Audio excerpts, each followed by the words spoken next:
This is the PanAmerican Highway, a network of roads stretching across both American continents for a whole 19,000 miles. According to the Guinness World Records, the PanAmerican Highway is the longest highway in the world. It runs through all of North America and all of South America, and no, it doesn't connect them together. There's a section where the road stops, and it's not because the road workers decided to take a coffee break and then forget where they left off. By the way, speaking of coffee, don't go anywhere. I'll be right back.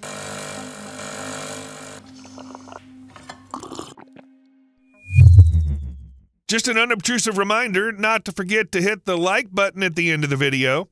So, the PanAmerican Highway, where did it all start? Naturally, with an agreement. In 1937, Canada, the U.S., and 12 Latin American countries signed the Convention on the PanAmerican Highway, committing to build their sections of the road from Alaska to Patagonia.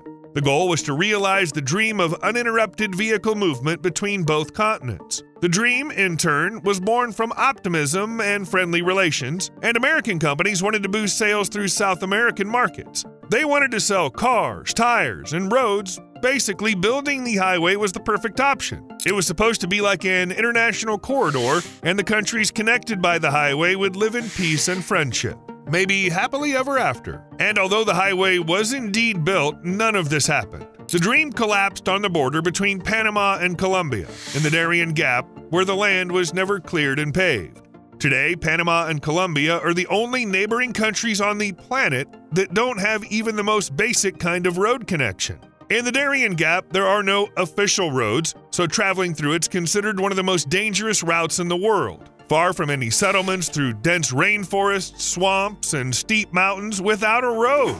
And this place is the only land route connecting Central and South America. The length of the route through the Daran Gap is 60 miles, through mountains, forests, and swamps. I don't see anything surprising in the fact that for centuries the Daran Gap was considered almost impassable. Both potential colonizers and ordinary explorers who ventured there usually just died from hunger or thirst. And if they managed to avoid such a death, they would fall victim to animal attacks, drown in rapidly rising rivers, or simply get lost forever in the jungle. All these dangers still exist, but in recent years the Daran Gap has turned into a superhighway for people, only there still aren't any roads here.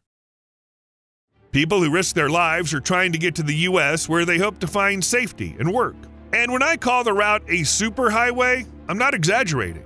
In 2023, 520,000 people crossed the Daran Gap on their way to the United States. That number's more than double the number recorded the year before. 10 years ago, only about 100 to 200 brave souls dared to take this route each year, and it's expected that the number of people risking their lives to cross the Daran Gap will increase. It's quite possible that over 800,000 people may already pass through the Daran Gap in 2024. All these people, for 10 days and sometimes even longer, are forced to trek through jungles, wade through mud, rivers, and constantly climb up mountain slopes. To get through the jungle, you can hire a guide, but it costs money. There are many ways. The most exhausting route, the cheapest one, right now costs about $300 per person, and you'll have to cross the jungle on foot. A boat trip along the coast might cost more than $1,000. However, those who manage to cross the Daran Gap say that it's just impossible to get through this stretch of land without the help of a smuggler or guide. The path is strewn with rocks and covered with vines, plus it often crosses streams. But even without the stream, it's still really moist. These are jungles after all. The hills are slippery with mud and so steep that people often don't walk as much as crawl on all fours, grabbing onto twisted roots. On mountain sections, everything gets even harder, and you often have to climb steep rocks, risking falling and dying. It's good if there's a rope to hold on to, but sometimes there isn't. And this is the clothing and gear that people throw away along the way to lighten their backpacks, because moving from one place to another means carrying stuff with them. But often the choice is between keeping your stuff and keeping your life. The less you carry, the easier it is to overcome the obstacles the environment throws at you. It represents a serious problem. The Daran Gap is one of the wettest regions in the world, and frequent rains can cause landslides in mountainous areas. The Daran Gap is located near the equator, so temperatures there can reach 95 degrees Fahrenheit, plus there's the humidity from the rain. Plus, there's humidity from two oceans at once, and this humidity makes constant thirst and hunger even worse. Don't forget about rivers that cause sudden floods. And even if nothing like that happens, you still have to cross them. People have to deal with strong currents that sweep away anyone who slips, and people drown in the muddy water. On top of that, there's the rainy season, which goes from late April to December. You'd think there couldn't be any more water. But if people don't like dense forests with high humidity, animals are just thrilled by these conditions. These forests in Central America are home to many different kinds of venomous snakes, insects, and plants. For example, only in the Daran Gap you can find the bushmaster, the largest venomous snake in the world. It can grow up to 10 feet and weigh almost 20 pounds. The bushmaster is often called the deadliest snake on the planet, though it's unclear how true this is. Bushmasters are poorly studied. Besides them, there are a lot of coral snakes here. They're also very dangerous and can kill a person within a few hours. There are also many frogs and toads, and they're often deadly within a few hours after contact. Spiders? There's plenty of them here too, and some are deadly venomous. And don't forget the scorpions, centipedes, and all kinds of bugs you definitely don't want to mess with, but they won't ask your permission. After all, it's their jungle. The fiercest predators, jaguars, ocelots, and pumas, won't hesitate to attack if they feel like it. What's more, their paths cross with humans way too often. For example, people are stepping over jaguar tracks. Crocodiles? Yeah, there are crocodiles here too. It's not a jungle, it's an endless fight for survival. Naturally, in these wild areas, there's absolutely no infrastructure. Roads, buildings, water supply, or any amenities. People sleep in tents they set up themselves. And the only water is bottled, sold at rest stops, and much more expensive than it would be in a regular store. Everything else you need to bring with you, including food and medicine. You may object, for I've mentioned rivers. Sure, but the water in them is so dirty that without filtering, it's just dangerous to drink. And of course, ordinary people don't have the right filters. Besides having to constantly make sure you don't die, you have to deal with injuries. Bruises, cuts, animal bites, and broken bones are common. High humidity and the daily heat combined with a lack of clean drinking water leave many severely dehydrated.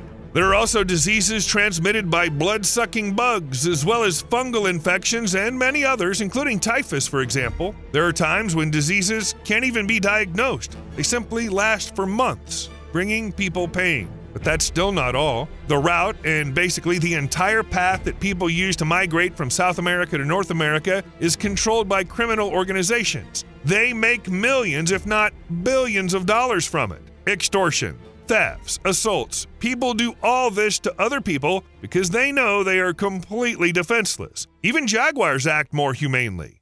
In the end, not all of the hundreds of thousands of migrants make it through the dangerous stretch without a road. In the El Real de Santa Maria Cemetery in a village in eastern Panama, which can only be reached by river, a new mausoleum was recently installed. Donated by the Red Cross in March 2023, the modest concrete structure contains 100 niches for human remains. Every year, the authorities in Panama pull dozens of bodies out of the jungle, but that's only the ones they manage to find. Far more people are swallowed up by nature. From time to time, the public hears about deaths. For example, more than 60 migrants lost their lives trying to cross the border in the first half of 2023. Officials state that the real figure is probably much higher. Recently, in July 2024, 10 people drowned in the Daran Gap while attempting to cross the river that had spilled over its banks. So the inevitable question is, if so many people keep passing through this area, endangering their lives, why not build a road here? It would save hundreds of lives. To answer this question, we need to go back to the history of the PanAmerican Highway's creation. When the road reached the Daran Gap, an engineering problem arose: steep mountains, constant seasonal rains, inaccessibility, unstable soils, hundreds of rivers and streams, and also the Atrato River Basin, which was called a swamp due to the lack of any solid ground. It was simply impossible to build a bridge there. Imagine all the hardships and dangers people face today. Construction workers would go through the same thing, and they'd have to work under such conditions. And yes, it's probably possible to find a solution, especially today in the age of technology, when money and desire make it possible to build anything and anywhere. However, the road is still not there because it's not just about landscape issues, spiders, and jaguars. The last major attempt to build a continuous road through the Daran Gap was made in the 1970s, when the U.S. offered to cover 2/3 of the project's cost. And by 1975, the U.S. was sued. The highway had become an environmental disaster for wildlife and indigenous peoples living in the jungle. Relations between countries began to sour. Environmentalists worried about deforestation, and health experts who sounded the alarm over the spread of hoof and mouth disease voiced their objections. The construction of the highway was frozen for almost 2 decades. By 1992, the political climate got better, and it would have been possible to go back to construction, but no one really wanted to be friendly with the neighbors anymore. People began putting up fences rather than roads. The Daran Gap for Panama became such a natural barrier that it stops illegal entry into the country.